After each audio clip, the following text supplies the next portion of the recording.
নিঃস্ব হয়ে গেছে কাঁচা বাদাম গানের গায়ক ভুবন বাদ্যকার। ব্যাংকে যা টাকা ছিল সবই শেষ। অর্থকষ্টের দিন পার করতে হচ্ছে ভাইরাল এই ব্যক্তিকে। আর সেজন্য কাঁচা বাদাম খ্যাত এক অভিনেত্রীর কাছে সাহায্য চেয়েছেন তিনি। বিস্তারিত ভিডিওতে। কাঁচা বাদাম গানের গায়ক ভাইরাল সেই ভুবন বাদ্যকার বর্তমানে নিঃস্ব। ব্যাংকে জমানো টাকা পয়সা সব শেষ, হাত পাচ্ছেন মানুষের দ্বারে। সামাজিক মাধ্যমের এক সময়ের জনপ্রিয় ভাইরাল এই ব্যক্তিকে বাদাম বাদাম দাদা কাঁচা বাদাম, আমার কাছে নাই গো বুবু ভাজা বাদাম, এই গানটি গেয়ে প্রচুর অর্থ উপার্জন করেছিলেন তিনি। কিন্তু সেই অর্থ দিয়ে কিছুটা বিলাসিতা শুরু করেছিলেন, আর তার জন্যই পুনরায় নিঃস্ব হয়ে গেছেন ভুবন বাদ্যকার। বর্তমানে অনেকটা অনাহারেই দিন কাটাতে হচ্ছে তাকে। যে গানে দেশে বিদেশে ভাইরাল হয়েছিলেন তিনি, সেই কাঁচা বাদাম গানেই ভিডিও বানিয়েছেন টলিউড বলিউডের নায়ক নায়িকারাও। কেউ কেউ সেই সুবাদে লাখ টাকা উপার্জন করেছেন।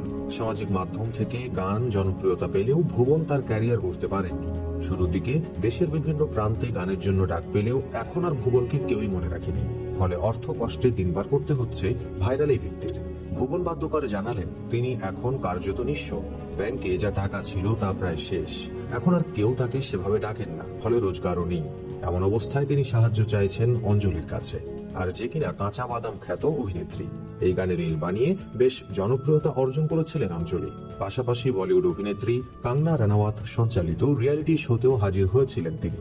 ভুবন বাদ্যকারের কাঁচা বাদাম গানে নেচে ভাইরাল এই তরুণী কোটি টাকার বাড়ি কিনেছেন। শুধু তাই নয়, মাত্র 24 বছর বয়সে নিজের গাড়িও কিনে ফেলেছেন তিনি। ভক্তরা বলেন, অঞ্জলি পরিচিতি পেয়েছেন কাঁচা বাদাম গানে নেচেই। এরপর তিনি রিলস বানিয়েছেন, সেসবেও জনপ্রিয়তা পেয়েছেন। তবে শুরুটা ভুবন বাদ্যকারের গান থেকেই, আর সেজন্যই বিভিন্ন গণমাধ্যমে ভুবন বলেন, শুনেছি অঞ্জলি নামের একজন আমার গানে রিলস বানিয়ে খুব জনপ্রিয়তা পেয়েছেন। তিনি নাকি বাড়ি গাড়ি করেছেন, অথচ আমার অবস্থা করুন। আমি এই অভিনেত্রীর কাছে সাহায্য চাই।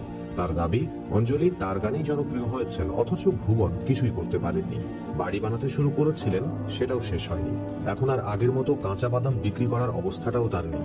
ছেলে যে কাজ করে তা দিয়ে কোন রকম সংসার চলছে তার। আসলে কাঁচা বাদাম গানের এই বিখ্যাত গায়কের এমন কেন হলো, কি ভুল ছিল, সেটা অবশ্যই কমেন্টে জানাবেন প্রিয় দর্শক। আজ পর্যন্তই। Thanks for watching.